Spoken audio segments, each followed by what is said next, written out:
Open the dev tools on almost any site, and a big chunk of the JavaScript is doing things CSS can now do on its own. Toggling classes, watching the scroll, positioning tooltips, animating page changes. In 2026, a lot of that is just plain CSS, one or two lines, no library. So let's go delete some JavaScript. Here's the shift. Over the last few years, CSS absorbed three jobs we used to hand to JavaScript: layout logic, styling based on state, and interface motion. What changed in 2026 isn't just the features, it's that all three browser engines finally agree on them. Interop and Baseline are how we know it's actually safe to ship. First, the parent selector has. For years, you could only style downward, so reacting to a child meant JavaScript toggling a class on the parent. Now has lets a parent style itself based on what's inside it. A card that has an image lays out differently. A form that has an invalid field dims its button. It's been Baseline since 2023, and it deletes a whole category of class juggling script. Next, container queries. Media queries only know the size of the whole screen, so truly reusable components used to need JavaScript measuring their box. Container queries flip that. An element responds to the width of its own container. Drop the same card in a narrow sidebar or a wide grid, and it adapts itself. That's component-level responsive design, with no resize observers required. Now motion. Scroll-triggered reveals and progress bars used to mean scroll listeners, or an intersection observer firing on every frame.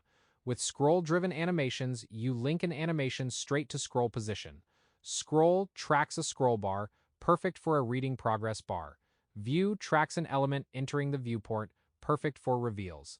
This one runs in Chrome, Edge, and Safari today. Firefox is the last holdout, still behind a flag. Then the View Transitions API, smooth animated transitions between two states. In JavaScript, you wrap a DOM update and start view transition, and the browser tweens the before and after for you. In CSS, you just name the elements that should morph, and they glide into place. Same page transitions are Baseline. Animating across full page loads is the newer half, still rolling out, with Firefox last in line.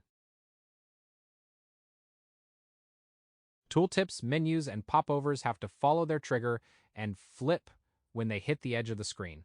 That geometry is exactly what Popper and floating UI were built for. Anchor positioning does it in pure CSS. Name an anchor, pin an element to one of its sides, and give fallback positions so it flips automatically. Chromium shipped first, Safari, and then Firefox, followed in early 2026, so it's finally in all three engines. And to open and close those menus and dialogs, the Popover attribute.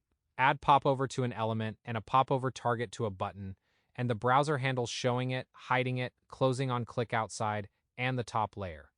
No modal library, no focus trap script. You style the open state with the Popover open pseudo class, and the dim behind a dialog with backdrop. That's an entire category of interface JavaScript gone. And here's the fresh batch that landed in 2026. Contrast color picks black or white text for you, so it stays readable on any background. The open pseudo class styles a dialog, details, or select while it's open.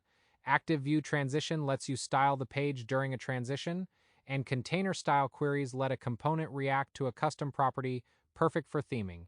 Each one erases a little more JavaScript. Now the honest catch. Not all of this is everywhere yet.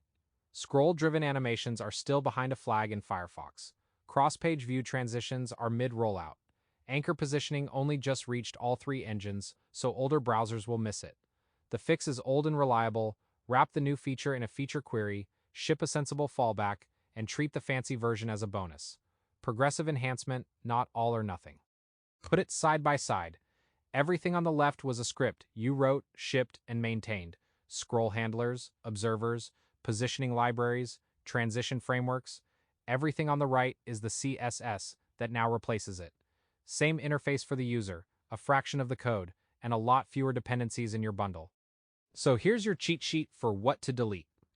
Has replaces class toggling. Container queries replace JavaScript breakpoints. Scroll-driven animations replace scroll libraries. View transitions replace animation frameworks. And anchor positioning replaces floating UI. less to download, less to maintain, and fewer ways for things to break. Modern CSS quietly turned a pile of our JavaScript into a couple of lines of styling. Check what each feature supports, keep a fallback for the new ones, and start deleting. If this helped, follow for more, and tell me which library you're dropping first.